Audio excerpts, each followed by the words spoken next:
बबलू श्रीवास्तव, राष्ट्रीय अध्यक्ष संयुक्त जनादेश पार्टी, ने उन्नाव जिले के आशीवन थाना क्षेत्र के ग्राम रैमाऊ पोस्ट सफीपुर में जनभागीदारी को लेकर एक महत्वपूर्ण भाषण दिया। इस भाषण में उन्होंने रोजगार, गरीबी और शिक्षा के मुद्दों पर जोर दिया। उन्होंने कहा कि देश के विकास में जनभागीदारी का महत्वपूर्ण स्थान है और जब तक हर व्यक्ति को रोजगार नहीं मिलेगा तब तक गरीबी को समाप्त नहीं किया जा सकता।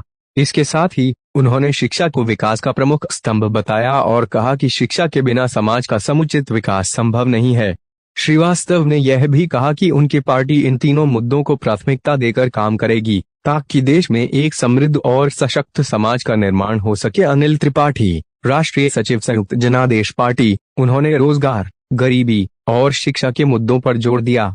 उन्होंने कहा कि देश के विकास में जनभागीदारी का महत्वपूर्ण स्थान है और जब तक हर व्यक्ति को रोजगार नहीं मिलेगा तब तक गरीबी को समाप्त नहीं किया जा सकता।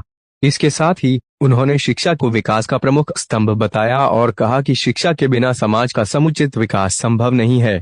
श्रीवास्तव ने यह भी कहा कि उनकी पार्टी इन तीनों मुद्दों को प्राथमिकता देकर काम करेगी ताकि देश में एक समृद्ध और सशक्त समाज का निर्माण हो सके। अरविंद यादव, लखनऊ जिला अध्यक्ष, ने जनभागीदारी को लेकर एक प्रेरणादायक भाषण दिया। इस दौरान उन्होंने मुख्य रूप से गरीबी और किसानों की समस्याओं पर जोर दिया। उन्होंने कहा कि किसानों की समस्याओं का समाधान किए बिना देश का विकास अधूरा रहेगा। दिलीप कुमार ने अपने संबोधन में कहा कि गरीबी को दूर करने के लिए सरकार को ठोस कदम उठाने होंगे और किसानों को उनकी फसलों का उचित मूल्य दिलाना आवश्यक है। उन्होंने यह भी कहा कि किसान देश की रीढ़ हैं और यदि उन्हें समुचित सहायता और संसाधन मिले तो देश की आर्थिक स्थिति में सुधार हो सकता है।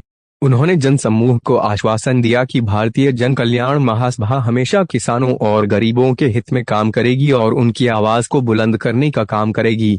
दिलीप कुमार, प्रदेश अध्यक्ष, भारतीय जन कल्याण महासभा, ने जनभागीदारी को लेकर एक प्रेरणादायक भाषण दिया। इस दौरान उन्होंने मुख्य रूप से गरीबी और किसानों की समस्याओं पर जोर दिया। उन्होंने कहा कि किसानों की समस्याओं का समाधान किए बिना देश का विकास अधूरा रहेगा।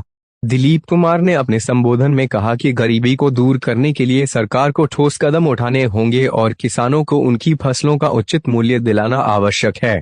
उन्होंने यह भी कहा कि किसान देश की रीढ़ हैं और यदि उन्हें समुचित सहायता और संसाधन मिले तो देश की आर्थिक स्थिति में सुधार हो सकता है। उन्होंने जनसमूह को आश्वासन दिया कि भारतीय जन कल्याण महासभा हमेशा किसानों और गरीबों के हित में काम करेगी और उनकी आवाज को बुलंद करने का काम करेगी। कल फिर हाजिर होंगे नई खबरों के साथ। मुझे इजाजत दीजिए। नेहा श्रीवास्तव।